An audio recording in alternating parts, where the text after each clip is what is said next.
It is wild to me that you can legally borrow like $100,000 for a degree in a field that maybe pays $35,000 a year. Right. And no one is going to stop you. Exactly. No one at the bank or the university or even the government is legally obligated to just tap you on the shoulder and say, hey, the math here really does not work. No, they don't. It is Yeah. treated like just another mundane stack of paperwork, honestly. Yeah, like sign here, initial there, go pick out your dorm room. But let's be real, the reality is so much heavier. Oh, absolutely. The choices you make about student loans right now, they dictate your financial flexibility for decades. Literally decades. It determines when you can buy a house or, whether you can take a career risk or even start a family. It is the foundation of your adult financial life. It really is. So welcome, everyone. And by everyone, I mean you, the learner.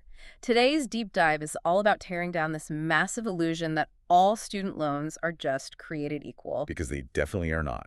Not at all. We are decoding this incredibly high-stakes world using a really comprehensive source guide we've been reviewing titled Comparing Federal and Private Student Loans. And it is a critical text, I have to say, because it forces us to look past just, the interest rates and the repayment terms. Right, the stuff everyone usually focuses on. Exactly.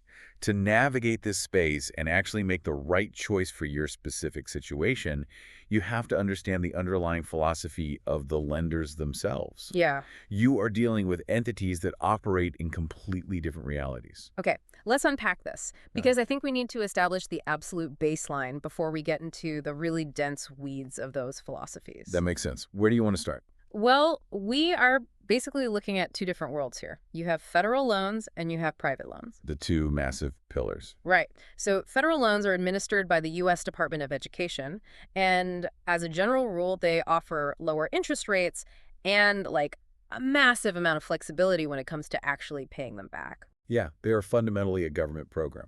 Exactly. And then on the other side, private loans come from your banks or credit unions and just traditional financial institutions. And those operate much more like a standard auto loan or maybe mortgage. Yeah, they belong to two entirely different ecosystems. If we connect this to the bigger picture, it really highlights that fundamental philosophical difference I mentioned. How so? Well, private loans are not based on your financial need at all. They are entirely based on your financial history.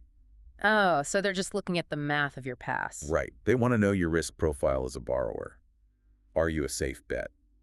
I was thinking about how to visualize this divide for you, the listener, and it feels a lot like dining out. Dining out. Okay, I'm listening. Yeah, so think about it like this. Federal loans are like a restaurant's fixed price menu.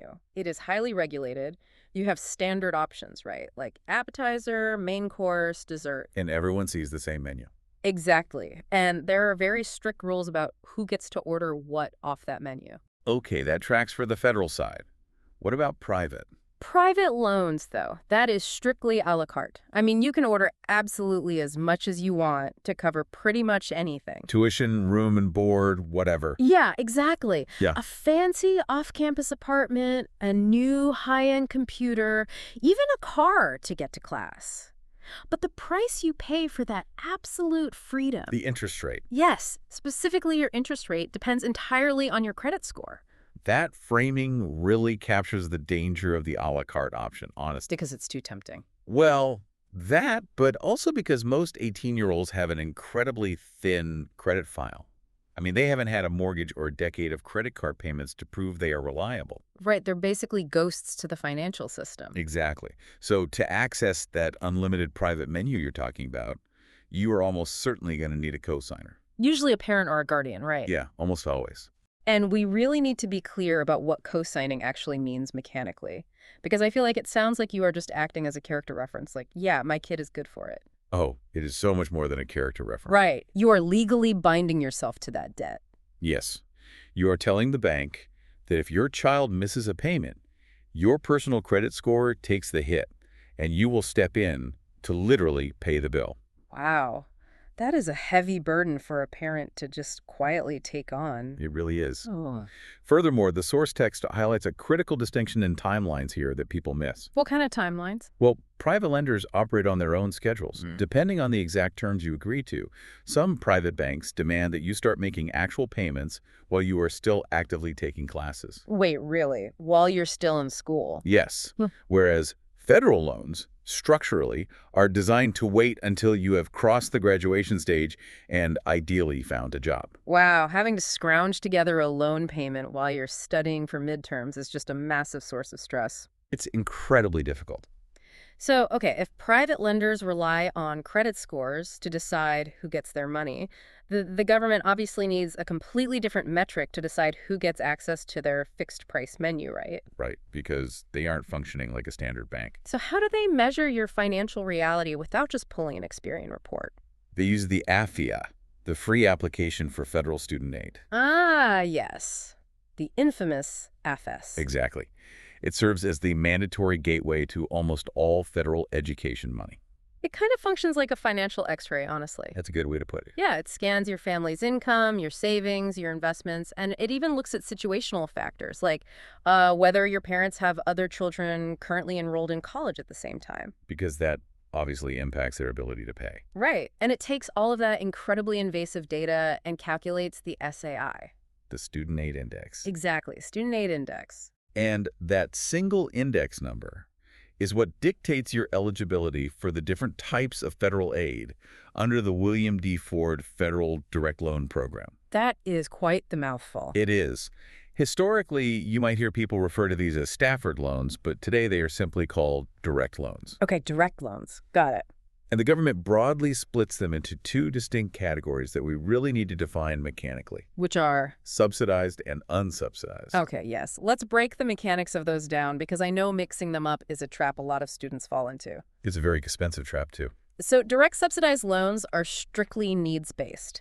If your FAFSA x-ray shows your family genuinely needs help, the government steps in and literally pays the interest on the loan for you while you are in school at least half time. Which is huge. Massive. Plus, they continue covering that interest for a full 6-month grace period after you graduate. It is arguably the best loan product in existence, honestly. Really? The best. Think about it. The balance you borrow on day one of your freshman year is the exact balance you owe on graduation day. Yeah. Zero interest accrues on your end. Wow. Okay, yeah, that is an incredible deal. But then you have direct unsubsidized loans. Right, the other side of the coin. These are available to everyone, regardless of what your student aid index says. But the catch is that the interest begins ticking up the very moment those funds are dispersed to your university. So there's no waiting period. None at all. You might not be required to make a cash payment while you are sitting in a lecture hall, but that loan is growing silently in the background for 4 entire years. Yeah, the term to really understand here is capitalized interest. Let's apply some math to make this real for you. Please do. Say you take out $10,000 in unsubsidized loans at a 5% interest rate your freshman year. Okay, 10 grand. Right. You don't make any payments. Yeah. By the time you graduate, you don't just owe $10,000 plus some flat interest. Uh-oh. That $500 of interest generated in year one, it gets added to the principal. Wait, so it becomes part of the main loan? Exactly. So in year two, you are being charged interest on $10,500. The interest literally generates its own interest. Oh man, it is like a snowball rolling down a hill and you are just stuck in a classroom completely unable to stop it. And by the time you graduate, It's an avalanche. precisely. Even with that unsubsidized growth, though, our source text points out that direct federal loans still carry incredibly attractive baseline benefits compared to the private sector. They definitely do. Like, there is no credit check for the student, right?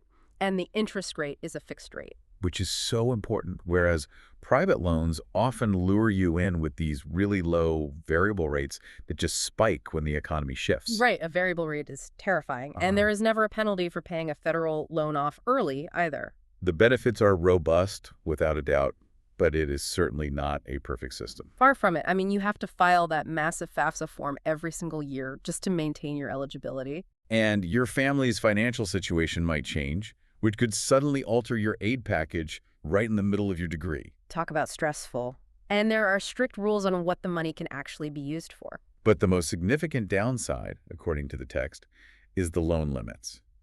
The government strictly caps how much you can borrow annually and over your lifetime. You know, I actually want to push back on the logic of those limits. Oh, Go ahead. So the text notes that independent students, meaning those who aren't relying on their parents' income, can qualify for a higher amount of unsubsidized funds than dependent students. That's correct. But overall, the limits are just shockingly low. Like, a dependent first-year student can only borrow $5,500 in direct federal loans for the whole year. It is not a lot of money. It's nothing. That doesn't even cover a single semester of room and board at most state schools, let alone the actual tuition. Right. So why does the government heavily promote this system only to impose caps that essentially guarantee the students still can't actually afford the bill? Well, you are highlighting a massive friction point in the modern education system. It just seems broken.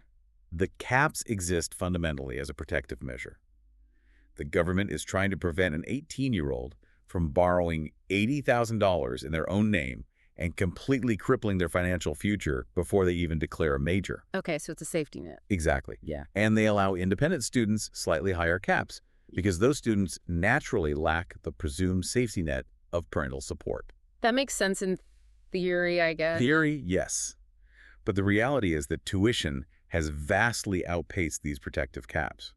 The limits just haven't kept up with the true cost of attendance. So the federal well runs dry very quickly, Very quickly. which naturally forces families to turn to the private market or to parent loans just to make up the massive difference. It is an unavoidable gap for most people. So the rules for securing a federal loan are incredibly strict and the amounts are severely capped. But the rules for paying them back, that is a completely different story. It has been an absolute roller coaster lately. The ground is constantly shifting underneath federal borrowers' feet. Seriously. Yeah. But before we map out the timeline of these shifting events, I need to be explicitly clear with you, the listener. This is an important caveat. Yes, we are examining the sequence of these federal policies and court rulings purely objectively, exactly as they are detailed in our source text. Right. We are not taking any political stance on the policies themselves, nor are we endorsing or criticizing the judicial rulings that blocked them. We're just looking at the facts. Exactly. Our mission is simply to explain the mechanics of the landscape as it stands for a borrower who is just trying to survive it.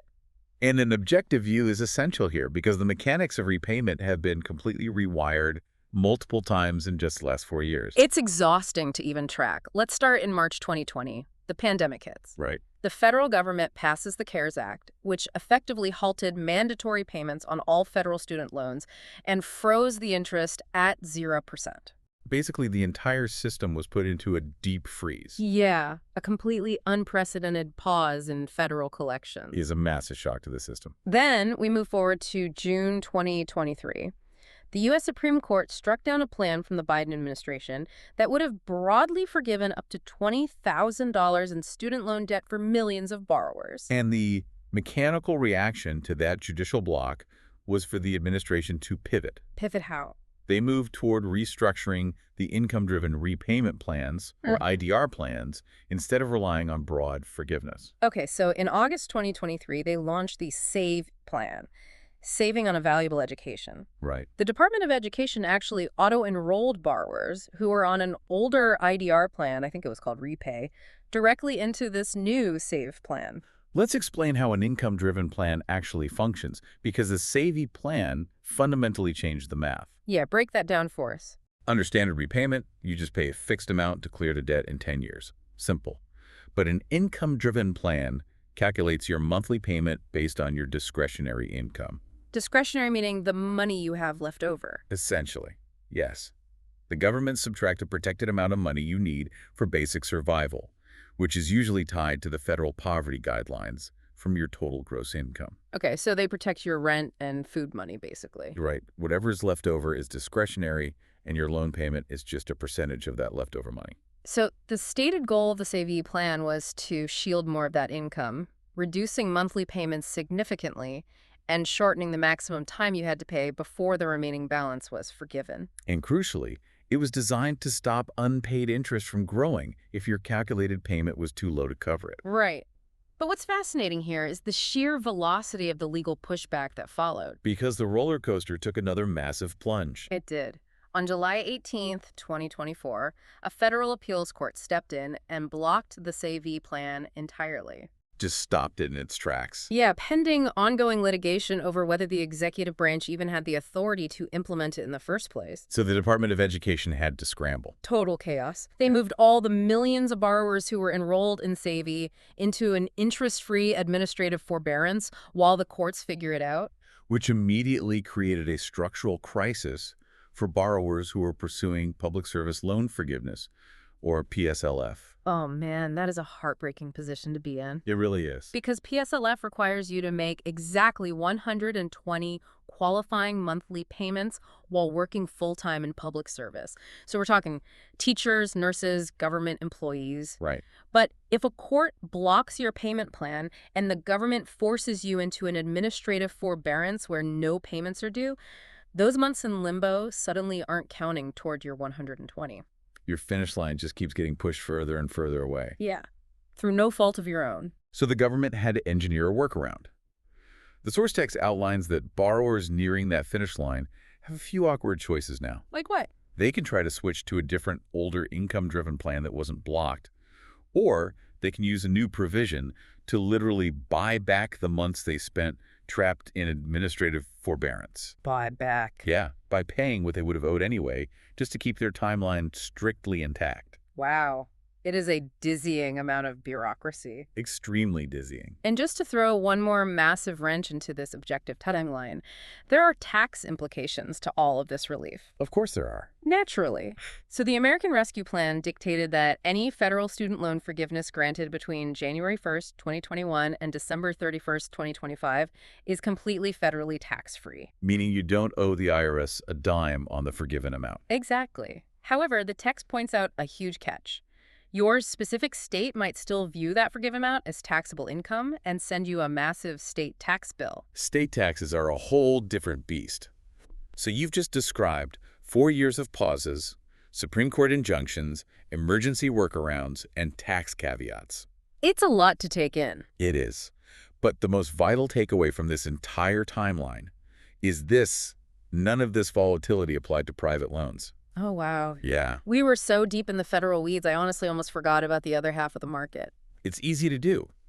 But if you held a private loan, you were completely insulated from that roller coaster.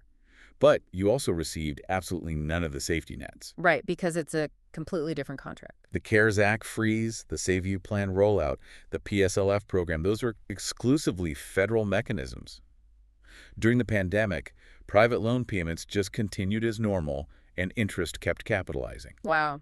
So if a private borrower lost their job during the pandemic and really needed relief, they couldn't just wait for a presidential announcement. Not at all. They had to call their bank and essentially beg for a temporary forbearance based strictly on the bank's own internal rules. That perfectly illustrates the core trade-off we started with.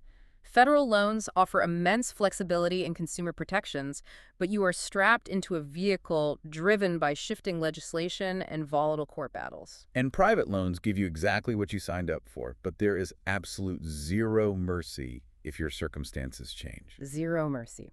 Which brings up a really critical scenario I want to talk about. What's the scenario? So what happens when a student hits those low federal caps we discussed earlier, the $5,500, and the tuition bill is still, say, $20,000 short? Right, they have a massive gap to fill. Exactly.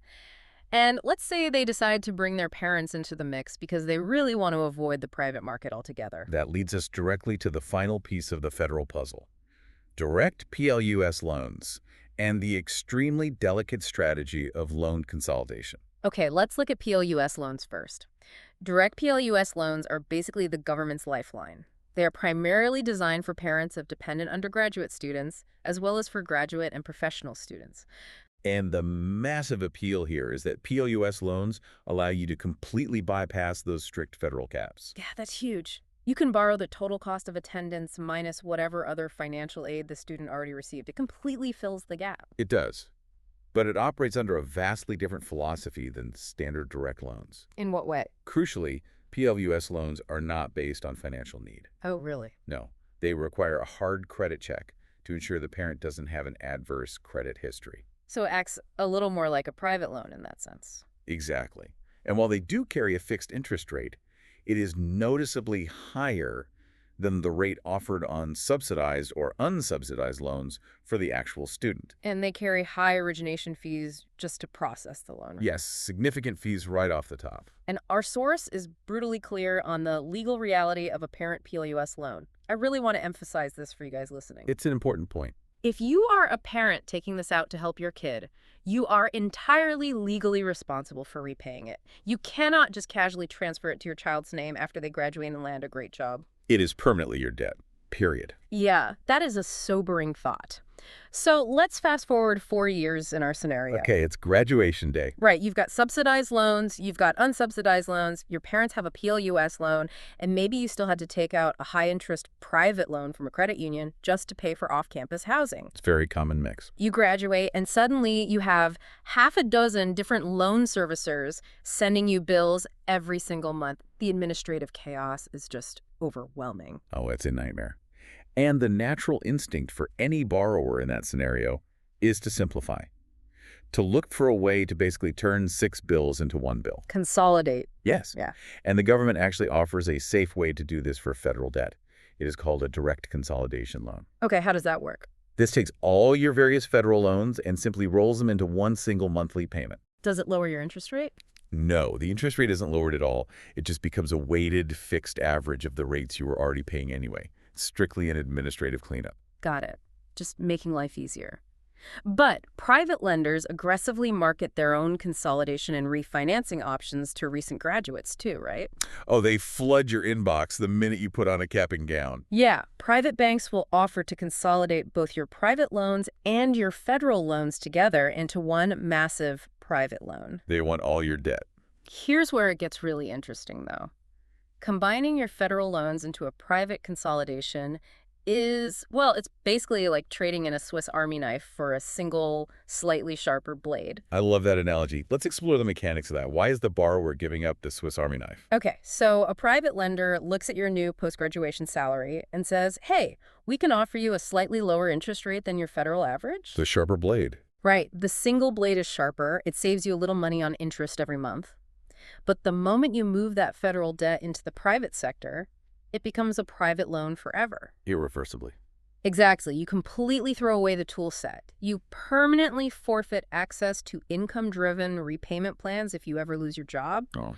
You lose the ability to apply for public service loan forgiveness. Also gone. You even lose the automatic deferment if you decide you want to go back to grad school someday. This raises an important question for anyone holding a mixed portfolio of debt like that. What is the optimal strategy when your instinct is just to simplify your life? Well, the source guide offers a really definitive, unyielding rule on this. Just keep them separated. The separation of church and state. Exactly. If you have both types of debt, you consolidate your federal loans strictly through the government program to keep your Swiss Army knife protections entirely intact. Then you refinance your private loans with a private lender to hunt for that better interest rate, utilizing your newly improved post-graduation credit score. You absolutely do not cross the streams. Don't cross the streams. So what does this all mean? When we zoom out and look at this entire landscape, the divide is really profound. It is two completely different paradigms. On one side, federal loans offer incredible safety nets, subsidized interest, and income-driven flexibility. But you have to survive intense bureaucracy, frustratingly low borrowing limits, and the constant whiplash of political and judicial interventions. It's a bumpy ride. Very. And on the other side, private loans act like standard consumer debt. You can borrow the high limits you actually need, but you are bound by rigid terms, harsh credit checks, and an absolute lack of mercy if your life doesn't go according to plan. Which is why it demands an engaged borrower. You cannot just passively sign these documents and hope for the best. You really can't. The source text explicitly mentions doing the legwork, and that is honestly the absolute truth of this deep dive. Doing the legwork is the only way to tailor these options to your actual life. You have to read the fine print, you have to calculate your capitalized interest, and you have to run the math on your projected future earnings. Yeah, you have to be your own advocate. You know, analyzing how cumbersome both of these systems have become, the rigid, unforgiving credit checks of the private market, and the volatile, court-tangled bureaucracy of the federal market. It makes me wonder about the long-term viability of higher education funding in general. Really? Do you see a third path emerging eventually? I do. If both current paths are deeply flawed, We might eventually see universities forced to bypass traditional lenders entirely. Wait, like the school acts as the bank? Essentially, yes. Imagine a model where the institution finances your education directly out of their own massive endowment, not based on your parents' credit score, and not based on a complicated shifting government algorithm. Okay, then what is it based on? Strictly based on taking a small, fixed percentage of your projected future salary in your chosen field. The university essentially bets its own money on the quality of the education it provides to you.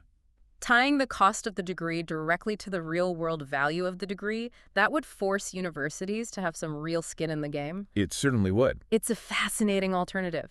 But, well, until that day comes, you are the one steering the ship. That's right. The coordinates you lock in today, the specific loans you choose to actually sign your name to, they define your financial flexibility for years to come. Make sure you understand the mechanics of the ocean you are navigating. Take the time to understand it. Thank you so much for joining us on this deep dive. Keep asking questions, keep doing the legwork, and we will see you next time.